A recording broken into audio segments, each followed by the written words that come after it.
और वो दे दो। थोड़ा हार्ड प्रेस करेंगे। ठीक।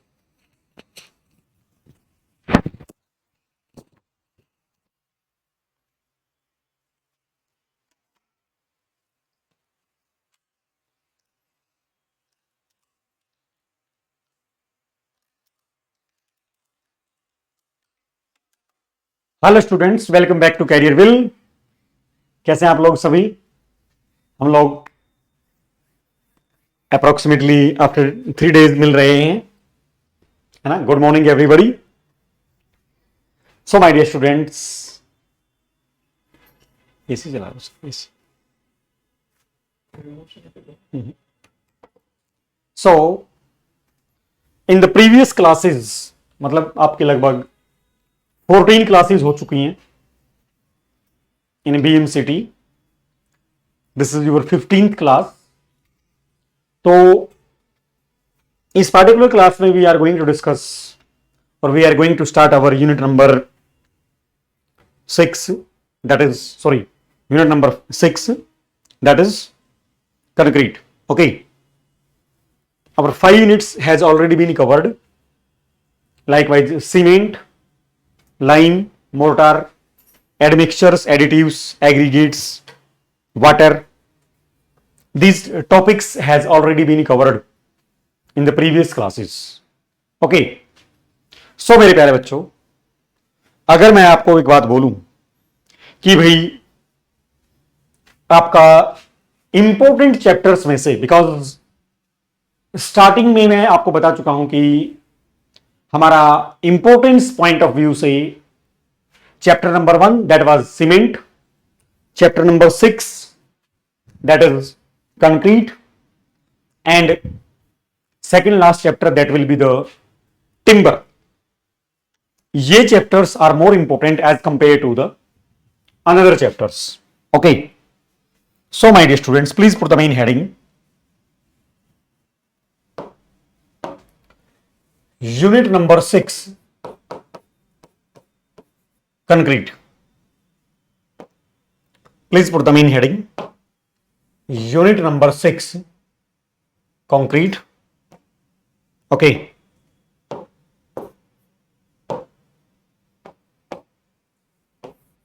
तो आज हम स्टार्ट करने जा रहे हैं the very very important chapter, that is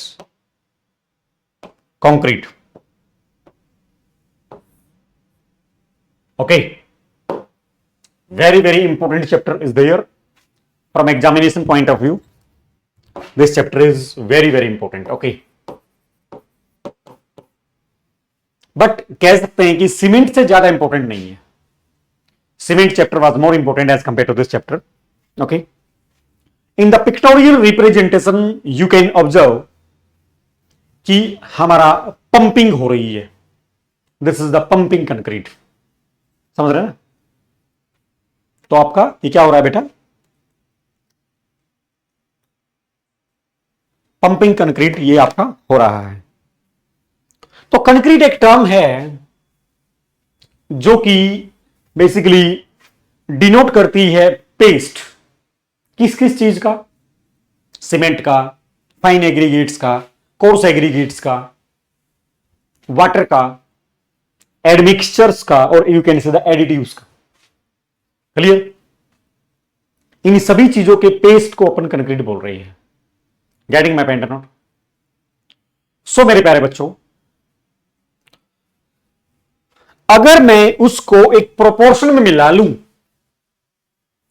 तो एक पेस्ट बन जाएगा। जब वो कंप्लीटली सेट हो जाएगा तो मैं उसकी स्ट्रेंथ चेक कर लूंगा। गेटिंग माय पॉइंट और नॉट? सही है। We will check the compressive strength, tensile strength of the concrete block. So we have to prepare a block, we have to prepare a cube. सही है ना? After that we will apply the loading on the, you can say gradual loading, 40 ton per minute per meter square के हिसाब से हम लोग gradually loading apply करेंगे। Rate of the loading was 30 to 40। So जो भी लोडिंग मैंने apply किया divided by the area, let is आपका वही 150 बाई 150 बाई 150 का क्यूब होता है. However for the tensile strength testing a beam is required to be casted. Beam का साइज होता है आपका 450 बाई 150 बाई 150. सही है ना. तो वहां पर हम लोग flexural strength modulus of rupture निकाल लेते हैं. क्या निकाल लेते हैं? Modulus of rupture. क्लियर? ये बात क्लैरिटी में आई? बिल्कुल सही है. सो अगर हम बात करें कंक्रीट के डिफरेंट पैरामीटर्स की, तो जैसे हमने मोर्टार में पढ़ा था 1 metre cube of the wet volume was equal to 1.25 or 23 meter cube of the dry volume. Yes or no? So here the concept applies. Motor वाले चैप्टर में पढ़ा था ना हमने. Concept applies for the concrete also, but some changes are there. The first change is because वहां पर only we have to basically counteract the voids of cement and fine aggregates. Here we have to consider the voids in the aggregates, the fine aggregates and the coarse aggregates, as well as the voids of the cement et cetera. Okay. So here some voids are there, extra voids are there. So basically we have to think about the some more voids. That's why 1 meter cube of the wet concrete is equal to 1.53 to 54 meter cube of the dry concrete. Meter cube of the dry concrete. Okay. So here concept some changes. तो आइएगा यहां तक discuss करेंगे, फिर इसके बाद हम लोग उसके न्यूमेरिकल्स भी डिस्कस करेंगे. हाँ जी. सो बेटा, concrete is a term indicate the paste that is formed by the addition of the water in a specified proportion. ये स्पेसिफाइड प्रोपोर्शन क्या बोल रहा है? That is the water cement ratio. आप बोल लीजिए 0.35 टू 0.40. यही बताया था ना, 0.35 to 0.40 water cement ratio. Okay. In the mixture of the binding material में be the cement, lime, surkhi, calcined clay, पोजोलोनिक materials. सही है ना. एक्टिव स्टेट में pozzolanic materials in active state, not in the inactive state, है ना. Inactive state में नहीं बात कर रहा हूं. I am talking about the active state when the water is to be mixed and pozzolanic material, pozzolana, metakaoline was a special type of the pozzolana. तो वहां पर मैंने आपको बताया था when we will add the water in the metakaoline, so after addition of the water it becomes the reactive. Initially it was non-reactive. After addition of the water it becomes reactive. And the final product that will be useful for the basically preparation of the concrete et cetera, means which can be used as a binding material.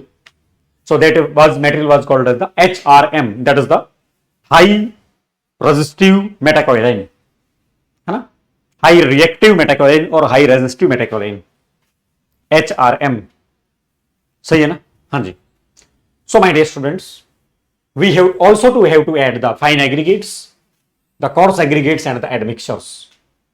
Admixtures or additives basically are not the necessary components.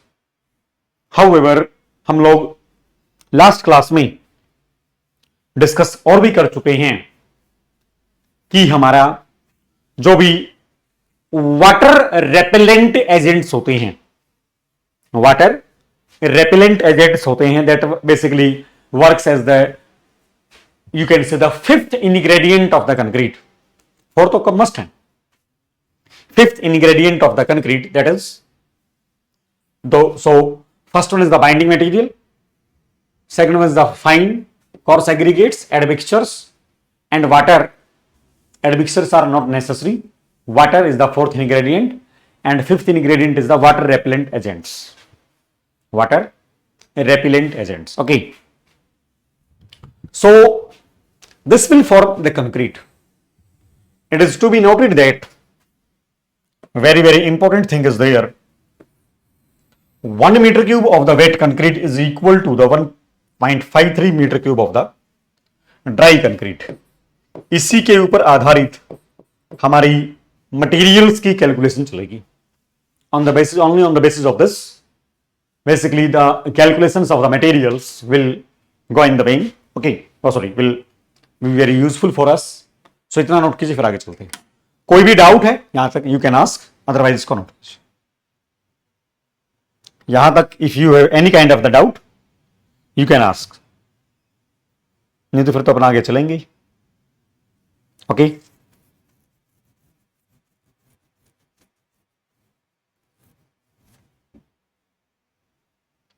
सही है.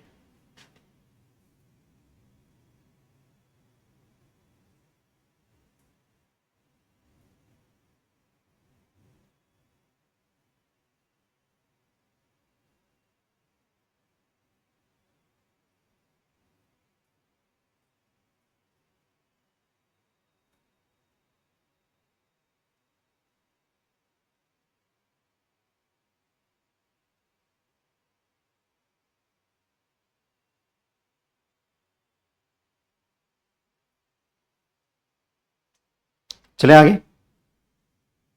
Over, सबने note किया. चलिए एक question discuss करते हैं.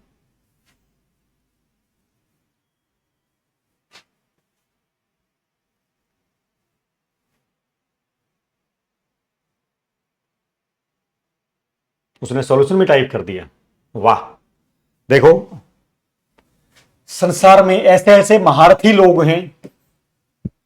Question type करने के लिए बोला था, महाराज ने आंसर भी टाइप कर दिया. चलो हमारी मेहनत बच गई, भला करे उसका भगवान. हाँ जी. Compute the volume of the water required to mix. मैंने आपको ये बात तो पहले बता रखी है कि पहले जो वो वॉल्यूम देगा that will be the wet volume. 1.5 metre cube of the concrete in the proportion of 1:3:6. Water cement ratio is given as 0.5. Density of concrete 2500 kilogram per metre cube मानना है. हम लोगों को क्या निकालना है जी? Water required. तो उसने हमें बेटा वाटर सीमेंट रेशियो दे रखा है. तो अगर सीमेंट आप निकाल लोगे तो ऑटोमेटिकली वाटर तो निकल के आ जाएगा.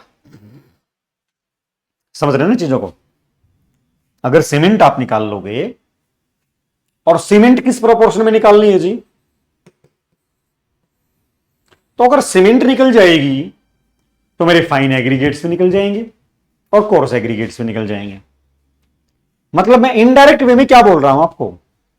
मैं आपको यह बोल रहा हूं कि आप सीमेंट का अमाउंट निकाल लो, समझ रहे ना, आपकी बाकी वॉल्यूम तो निकल जाएगी. मान लीजिए सीमेंट का अमाउंट मैंने x किलोग्राम मान लिया. क्या मान लिया? x किलोग्राम मान लिया. तो प्रोपोर्शन क्या होता बेटा?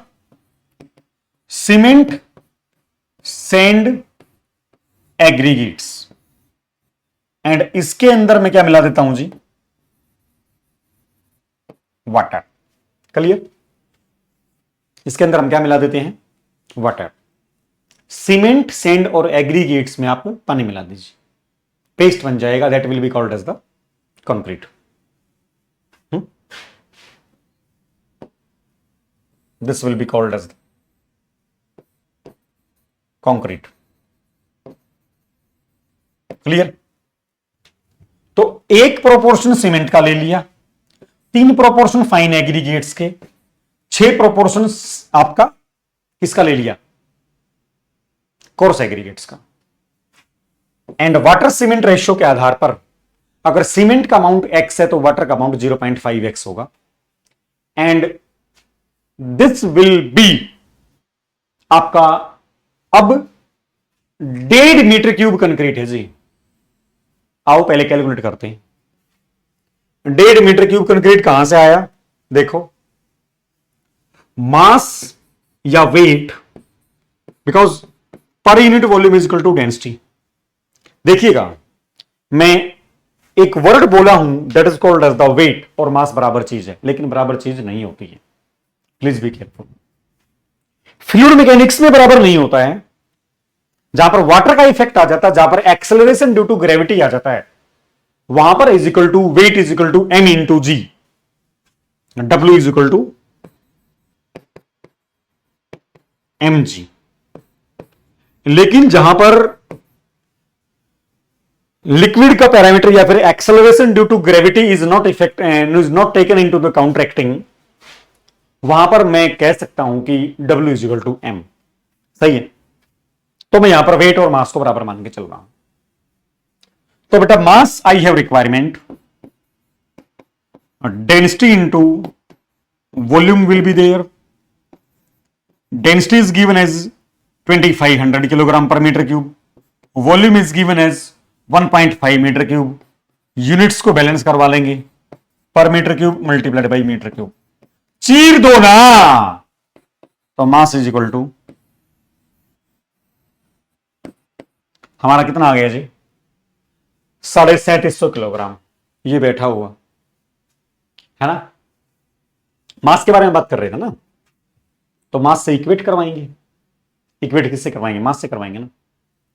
तो जी एक्स का वैल्यू ना, सीमेंट का वैल्यू मेरा आफ्टर सोल्यूशन 357.142 किलोग्राम आ गया। क्लियर हो गया काम। अब हमारा यह आ गया जी मास ऑफ वाटर। तो क्या मैं वॉल्यूम ऑफ वाटर नहीं निकाल सकता हूं? डेंसिटी तो मुझे पता ही है ना। तो दिस किलोग्राम को पहले डेंसिटी से मल्टीप्लाई किया, तो इनडायरेक्ट वे में मैंने क्या कर दिया? मैंने लीटर्स में कन्वर्ट कर दिया, क्योंकि डेंसिटी आपकी 1000 किलोग्राम पर मीटर क्यूब होती है ना, या फिर 1 ग्राम पर सीसी। कहीं से बात कर लो, पहले ग्राम में कन्वर्ट कर लिया, फिर उसको मल्टीप्लाई कर दिया। सही है। वैल्यू हमारी निकल के आ गई 178.57 लीटर्स। हो गया बात? सही है ना। वॉल्यूम ऑफ वाटर आ गया, तो हमें क्या निकालना था? वॉल्यूम ऑफ वाटर निकालना था। हो गया काम।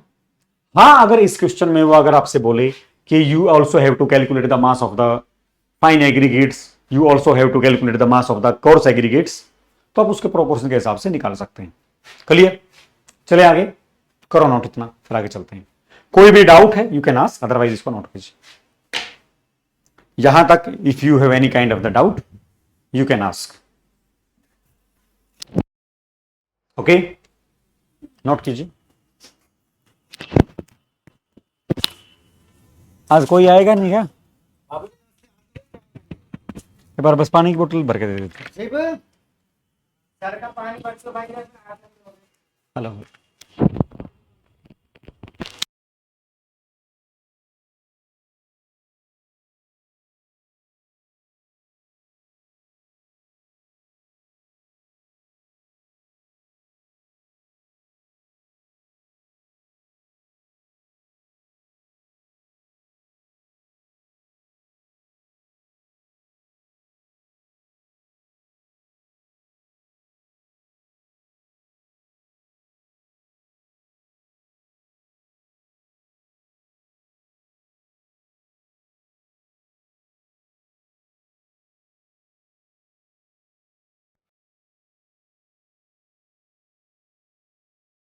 Hello hello hello.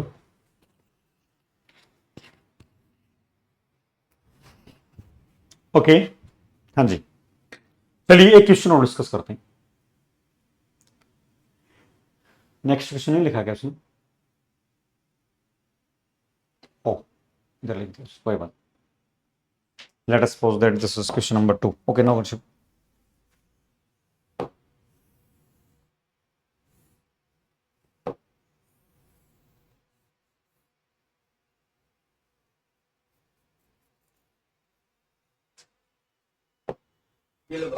x. So our next question number 2 is, that is in front of you. Question number 2.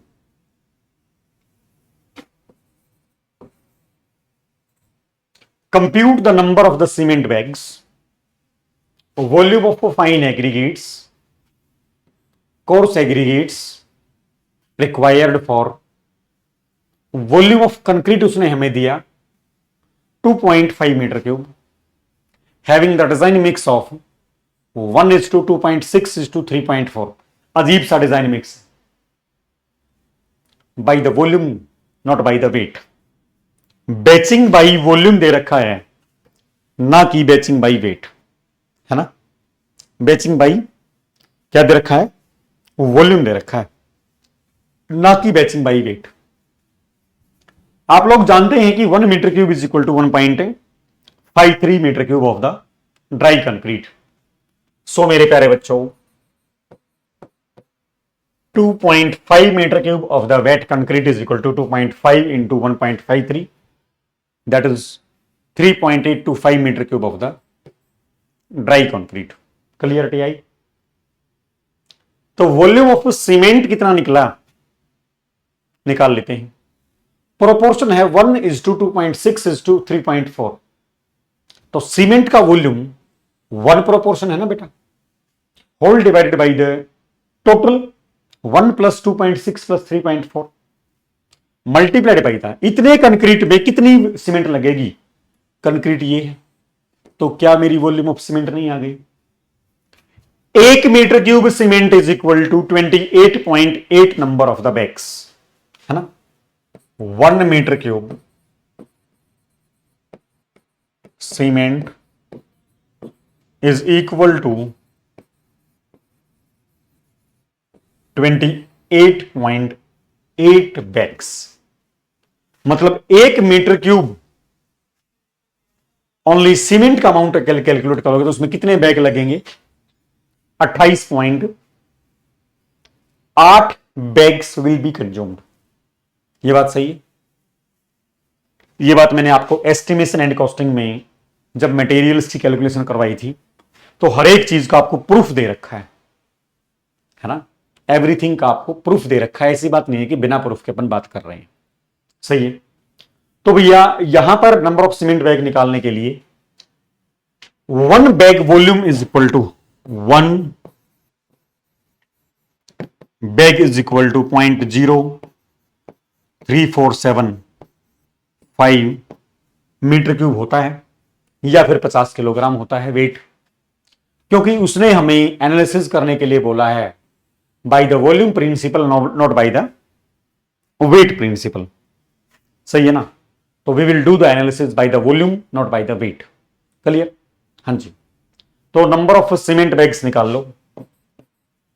0.546 मेरी टोटल वॉल्यूम आई है, whole divided by the volume of the 1 bag, that is 15.47 और you can say the 16. However ऐसी बात नहीं है, आप यहां से भी निकाल सकते हो.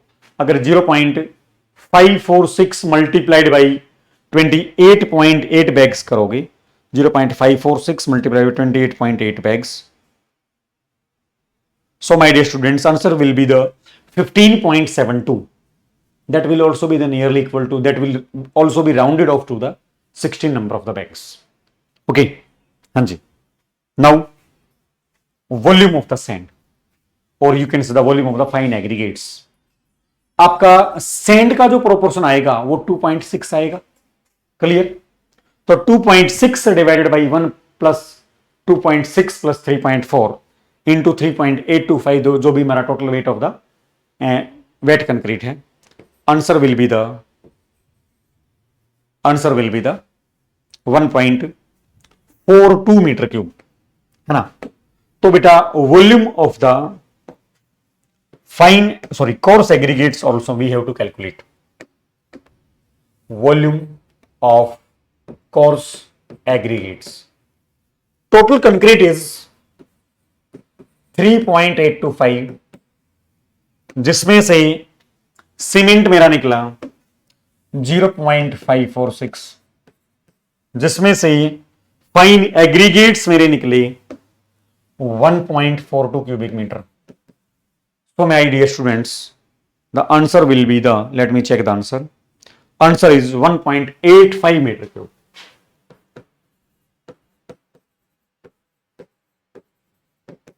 So from here, you can also calculate the value of the volume of the coarse aggregates. हो गया काम खत्म. तो आपने कोर्स एग्रीगेट्स निकाल लिया, फाइन एग्रीगेट्स निकाल लिया, सीमेंट निकाल लिया. You have calculated. कीजिए नोट. कोई भी डाउट है तो पूछ लीजिए यहां तक. If you have any kind of the doubt you can ask, otherwise note it down. है ना, नोट कीजिए. कोई डाउट है पूछ लीजिए.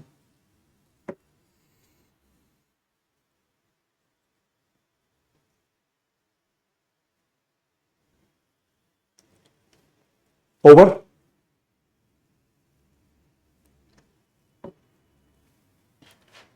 नाउ सो कंक्रीट को हम लोग, ठीक है आपने वर्ड सुना कंक्रीट, लेकिन आपने ये भी कंक्रीट वर्ड सुना होगा कि सेल्फ कंपैक्टिंग कंक्रीट कौन सा है, टेम्परेचर कंट्रोल्ड कंक्रीट कौन सा है ना, लाइट वेट कंक्रीट कौन सा है, प्री स्ट्रेस कंक्रीट कौन सा है, रेनफोर्स्ड सीमेंट कंक्रीट कौन सा है, प्लेन सीमेंट कंक्रीट कौन सा है, पीसीसी, आरसीसी, पीएससी, है ना, हाई स्ट्रेंथ कंक्रीट कौन सा है. तो various type of the concretes you have heard, है ना, आपने आज तक सुना है. तो बेटा हमारा नेक्स्ट आर्टिकल है that is called as the classification of the concrete. Please put the main heading classification of the concrete. Our main heading is the classification of concrete.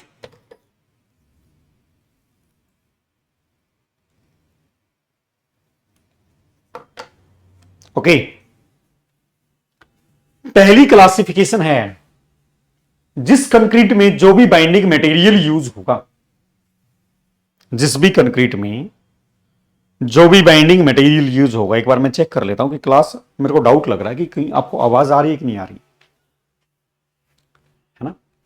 जिस कंक्रीट में जो भी बाइंडिंग मटेरियल यूज होगा, on the basis of that binding material, on the basis of that binding material you can classify the concrete. You can classify the concrete. Okay. Likewise, if cement is being used, cement concrete. Liming is being used, lime concrete. Gypsum is being used, gypsum concrete. है ना. तो पहली classification है जी on the basis of the binding material.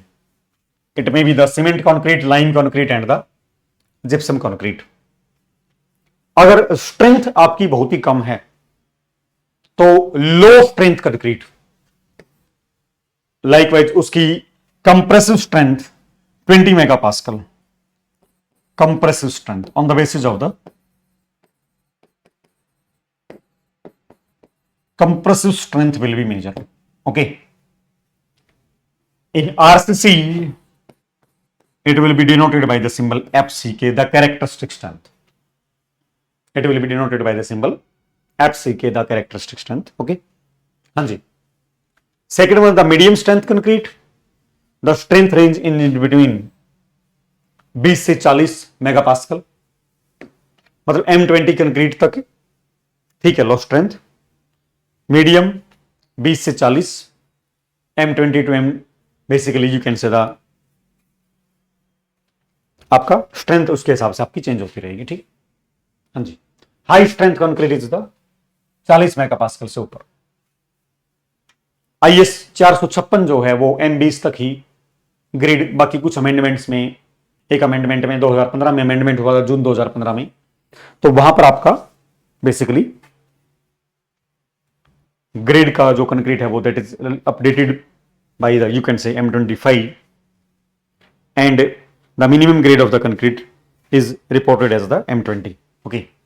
However, in that particular amendment, it is also given that कि M65 तक you can say the high strength concretes will be formed. However, in Delhi Metro, initially the high strength concrete of M80 was being used in Delhi Airport Express line, है ना? The concrete grade was M80, but nowadays M80 grade is the common grade for the construction of the shear walls, for the construction of the core walls in the high-rise buildings, है ना? And the companies which are using this grade mostly as their high strength concrete are likewise the DLF, likewise Godrej Properties Limited, M3M, है ना? आपका ईमार, इलान group, कुछ groups इसको, कुछ private housing societies, कुछ private housing builders, real estate agents are using M80 grades in the core wall constructions, है ना? तो बेटा next one is called as the on the basis of the bulk density. अगर आपकी density 500 से कम है, 500 kilogram per metre cube से कम है, तो एक्स्ट्रा लाइट वेट कंक्रीट. अगर 500 से 1800 के बीच में है तो लाइट वेट कंक्रीट, या कई बार इसको हम लोग फोम कंक्रीट भी बोल देते हैं, है ना? These the two are being used basically alternative for the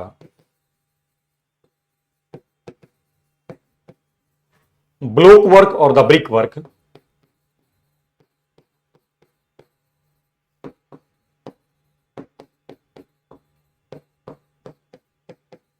in high-rise buildings.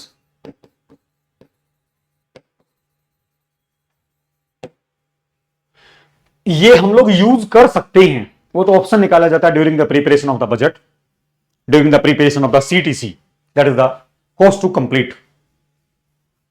तो वहां पर हम लोगों का एक कंपैरिजन निकाला जाता है कि आपका ब्लॉक वर्क आसान रहेगा, सॉरी सस्ता पड़ेगा, या लाइट वेट कंक्रीट सस्ता पड़ेगा, है ना? बट ब्लॉक वर्क में you have to provide the mullion columns, है ना? ब्लॉक वर्क एक ऑप्शन, प्लस उसमें हम लोगों को मूलियन कॉलम्स देने पड़ेंगे, उसमें हम लोगों को बैंड्स देने पड़ेंगे, उसमें हम लोगों को लिंटल बीम देनी पड़ेंगे, ठीक है ना? तो उसके रिप्लेसमेंट में अगर मैं लाइट वेट कंक्रीट या फोम कंक्रीट यूज करता हूं तो मेरा कौन सा बेसिकली सस्ता रहेगा? If I am talking about the rate of the lightweight concrete, approximately 6,000 रुपए पर cubic metre.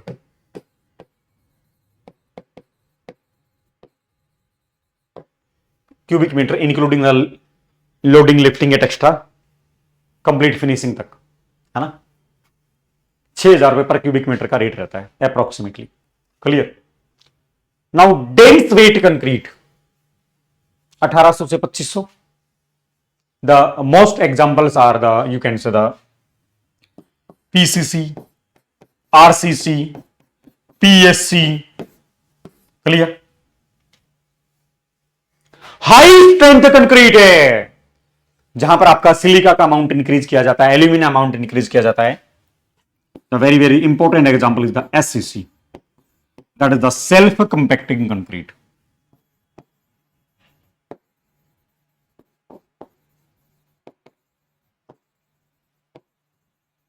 No vibrator is required. Okay, here the block work, double AC blocks, autoclaved aerated blocks, autoclave aerated concrete blocks, these are being used. Okay, सही है ना? चलिए, on the basis of the method of the casting,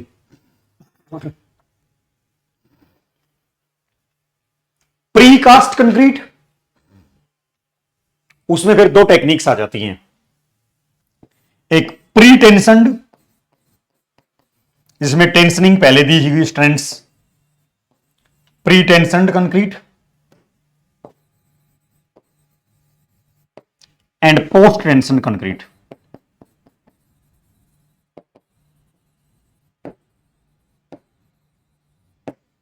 PT slab, PT slab एक slab होती है, PT slab that is the post tensioned slab, एक slab होती है जी flat slab without the beams. Basically PT slab is basically used in basements, used for basements where loads are high, where loads are relatively high and span is more। अब आप ये बोलोगे कि वहां पर मैं एक नॉर्मल स्लैब भी तो रख सकता हूं, बिल्कुल सही बात है, रख सकते हो भाई, आप मालिक हो, कुछ भी कर सकते हो, है ना। यहां पर अगर मान लीजिए मेरा अकॉर्डिंग टू द स्पेन, अगर नॉर्मल स्लैब की थिकनेस मेरी मान लीजिए 325 mm आ रही है, if I will use the PT slab here तो its thickness will be 200 mm thick only, है ना। सो दूसरा पर्पस इसका हो गया कि to reduce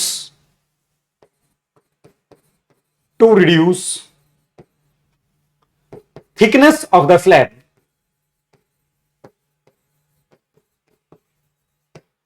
PT slab is used. Clear.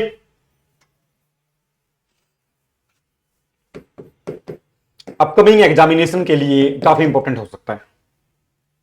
Clear है ना। The post tensioned slab that is used for the basements where loads are relatively high and you can say the span is more, in that particular locations we will use or we are using the PT slab। okay, चलो वापस आते हैं। हाँ जी, so बेटा these are the different cast in situ concrete, that is you can say the filled concrete, precast पहले जो cast किया गया, on the basis of the prospective specification, on the basis of the prospective specification M5 10 15 20 25 M20 तो IS 456 तो M20 तक ही grade होता है। 5 में 1 5 10 का मसाला, 10 में 1 3 6, 15 में 1 2 4, 20 में 1 1.5 3, 25 में 1 1 2। These are the nominal mixes। इसके ऊपर अगर हमें जाना पड़े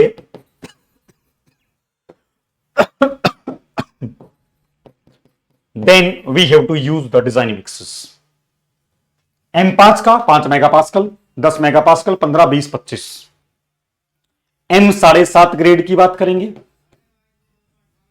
तो आपका 1 4 8 का मसाला होगा। Clear. The strength will be the 7.5 megapascal. M 7.5 का भी आप लोगों को डिजाइन मिक्स करना पड़ेगा, ये तो मैंने एक अंदाजे से बताया है। This you have to design the mix. Okay, चलिए बेटा, this completes your the classification of the concrete.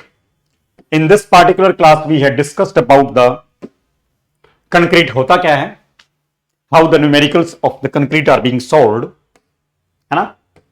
After that, we had discussed about the classification of the concrete, some discussion about the PT slab etc. है ना? So let's meet in the next class with the manufacturing of the concrete and the different testing of the concrete. Concrete is a very, very vast topic. So let's meet in the next class. Thank you so much. Goodbye and keep learning with Career Will. Thank you.